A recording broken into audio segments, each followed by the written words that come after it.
अगर एक तरफ झूठ का एवरेस्ट खड़ा कर दिया जाए, एवरेस्ट की चोटी तक जितनी ऊंचाई है उतना बड़ा पहाड़ झूठ का खड़ा हो जाए, तो दूसरी तरफ अगर अरविंद केजरीवाल को खड़ा किया जाए तो एवरेस्ट बौना नजर आएगा। अरविंद केजरीवाल का झूठ बोलने में, फरेब में, धोखे में, धूर्तता में और लोगों को भरमाने में, इसमें कोई जवाब नहीं। भारतीय राजनीति में ऐसा नायाब हीरा कभी पैदा हुआ ही नहीं। इस तरह का रत्न जो है भारतीय राजनीति को कभी मिला नहीं। ये अन्ना हजारे की आंदोलन की देन है जो अरविंद केजरीवाल के रूप में इस तरह का पॉलिटिशियन मिला है, जो कुछ भी झूठ बोल सकता है, जिसकी आप कल्पना नहीं कर सकते, जिसके बारे में आप सोच नहीं सकते। आपसे कहा जाए कि ये बोल दीजिए, आप कहेंगे कैसी बात कर रहे हैं, इसका जो है ज़मीनी हकीकत से कहीं दूर दूर तक तो कोई वास्ता हो जो बात कही जा रही है। लेकिन अरविंद केजरीवाल बिना पलक झपकाए ये सब बातें बोल सकते हैं। वो जो पहले से बोलते रहे उनकी बातें सुनिए।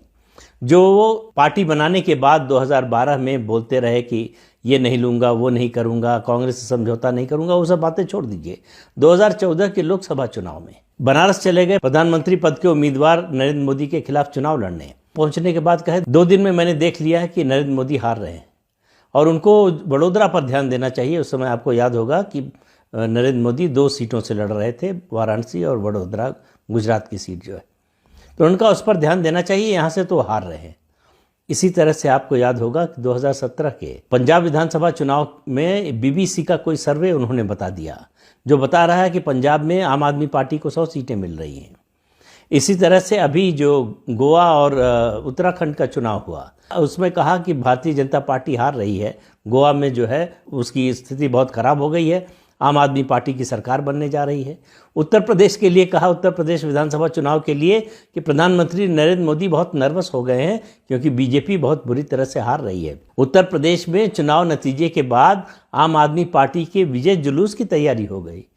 अब आप देखिए कि इन सब इलाकों में, चाहे वो उत्तर प्रदेश हो, चाहे उत्तराखंड हो, चाहे गोवा हो, इन राज्यों में जो उम्मीदवार थे आम आदमी पार्टी के, उनकी 99% कैंडिडेट्स की जमानत जब्त हो गई। सिक्योरिटी डिपॉजिट जो है वो उनका चला गया।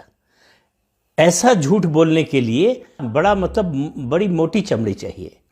वो एक कहावत है कि आंख में सुअर का बाल होना चाहिए ऐसी बातें बोलने के लिए। अरविंद केजरीवाल के लिए बहुत सहज है, जैसे मछली पानी में तैरती है उस तरह से अरविंद केजरीवाल इस तरह की बातें करते हैं। अब उनका ताज़ा झूठ सुनिए। और ऐसे झूठों की अभी आपको जब तक दिसंबर में गुजरात और हिमाचल प्रदेश विधानसभा के चुनाव नतीजे नहीं आ जाते तब तक सुनने को मिलते रहेंगे। उन्होंने कहा कि आईबी की एक रिपोर्ट आई है, उसके मुताबिक बीजेपी हार रही है, आम आदमी पार्टी की सरकार बन रही है, लेकिन बहुत थोड़े मार्जिन से, थिन मार्जिन से जो है सरकार बन रही है। इसलिए बीजेपी और कांग्रेस दोनों नर्वस हो गए हैं। बीजेपी और कांग्रेस के नेताओं में बैठकें होने लगी हैं और ये तय हुआ है कि बीजेपी ने तय किया है कि कांग्रेस को ज़्यादा कमज़ोर नहीं करना है। आम आदमी पार्टी का वोट यानी बीजेपी विरोधी वोट कांग्रेस काटे, इसका समझौता कांग्रेस और बीजेपी में हो गया है। कांग्रेस के कुछ और नेता बीजेपी में आने वाले थे, बीजेपी ने उनको रोक दिया है कि नहीं, आप वहीं रहिए, हम आपका ख्याल रखेंगे। मतलब इस तरह की बातें जिनकी कल्पना करना भी मुश्किल है कि गुजरात में कांग्रेस और बीजेपी एक साथ आ जाएंगे। इतने पर ही नहीं रुके, उन्होंने ये भी कहा कि चुनाव के बाद कांग्रेस बीजेपी में मर्ज हो जाएगी। अब आप अपना सर पीट सकते हैं, दीवार से सर टकरा सकते हैं कि कोई आदमी इस तरह की बातें कैसे कर सकता है, लेकिन अरविंद केजरीवाल करते हैं। आप सुनिए जांच एजेंसियों के बारे में उनकी बातें। सीबीआई अपनी रिपोर्ट में क्या देने वाली है, सीबीआई ने किसको क्लीन चिट दे दी, ये अरविंद केजरीवाल को पता। ईडी क्या करने वाली है, ईडी को उसके छापे में क्या मिला, क्या नहीं मिला, क्या सबूत है ईडी के पास, ये अरविंद केजरीवाल को पता।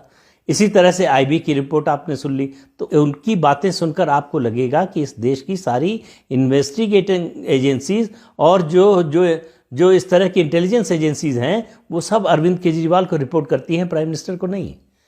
तो इतना बड़ा झूठ का पुलिंदा, इस तरह से झूठ बोलना, ये अरविंद केजरीवाल का सेकंड नेचर है।